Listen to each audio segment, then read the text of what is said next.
नमस्कार। शराब घोटाला। पिछले 2 साल से यह शब्द आपने कई बार सुना होगा। 2 साल से बीजेपी की सारी एजेंसीज कई रेड मार चुकी हैं, कई लोगों को गिरफ्तार कर चुकी हैं, लेकिन अभी तक एक भी पैसे का हेरफेर कहीं नहीं मिला। कहीं से एक भी पैसा नहीं मिला। अगर भ्रष्टाचार वाकई हुआ है तो इतने करोड़ों रुपए गए कहां? क्या सारा पैसा हवा में गायब हो गया? सच्चाई यह है कि किसी तरह का कोई भ्रष्टाचार हुआ ही नहीं। अगर होता तो पैसा भी मिलता। ऐसे फर्जी केस में आम आदमी पार्टी के कई नेताओं को इन्होंने अभी तक जेल में रखा हुआ है। किसी के भी खिलाफ कोई सबूत नहीं है, कुछ साबित नहीं हो रहा, खुलेआम गुंडागर्दी चल रही है, किसी को भी पकड़ के जेल में डाल दो।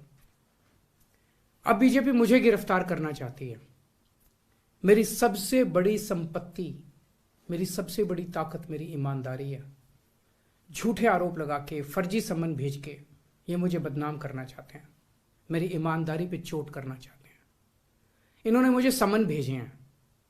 मेरे वकीलों ने मुझे बताया कि ये समन गैर कानूनी है। क्यों गैर कानूनी है ये मैंने इनको विस्तार से लिख के भेजा है। मैंने बताया है कि उनके समन कैसे गैर कानूनी है, लेकिन उन्होंने मेरी एक भी बात का जवाब नहीं दिया। इसका मतलब उनके पास मेरी बातों का जवाब नहीं है। इसका मतलब वे भी मानते हैं कि उनका नोटिस गैर कानूनी है। क्या मुझे एक गैर कानूनी समन का पालन करना चाहिए? अगर कानूनी रूप से सही समन आएगा तो मैं पूरा सहयोग करूंगा। बीजेपी का मकसद जांच करना तो है ही नहीं। इनका मकसद तो लोकसभा चुनाव में मुझे प्रचार करने से रोकना है। ठीक लोकसभा चुनाव के पहले इन्होंने मुझे समन भेजा है। क्यों? इस जांच को चलते 2 साल हो गए। अभी ठीक लोकसभा चुनाव के पहले मुझे क्यों बुलाया जा रहा है? पहले क्यों नहीं बुलाया? सीबीआई ने मेरे को 8 महीने पहले बुलाया था। मैं सीबीआई में गया था, उनके सारे जवाब भी दिए थे। लेकिन अब ये लोग ठीक लोकसभा चुनाव के 2 महीने पहले मुझे बुला रहे हैं। तो बीजेपी का मकसद कोई पूछताछ करना थोड़ी है।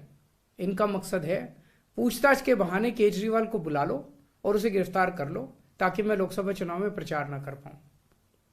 आज बीजेपी भ्रष्टाचारियों को नहीं पकड़ रही, बल्कि खुलेआम ईडी और सीबीआई का इस्तेमाल करके दूसरी पार्टियों के नेताओं को तोड़ के बीजेपी में शामिल करवाने का काम किया जा रहा है।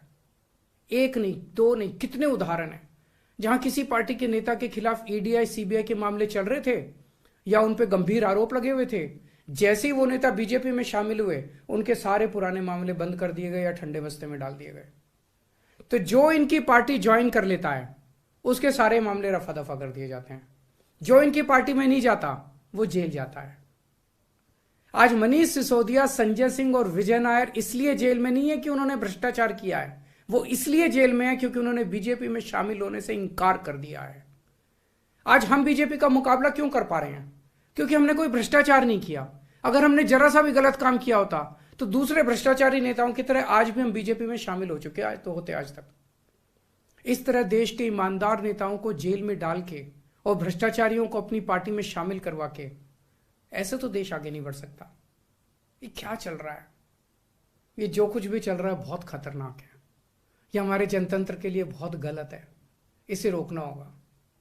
मैं हमेशा देश के लिए लड़ा हूं। मेरा तन मन धन देश के लिए है।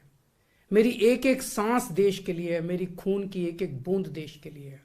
मेरे शरीर का एक एक कतरा देश के लिए समर्पित है। हमें मिलकर देश को बचाना है। मैं पूरी जी जान से इनके खिलाफ लड़ रहा हूं। आपका साथ चाहिए।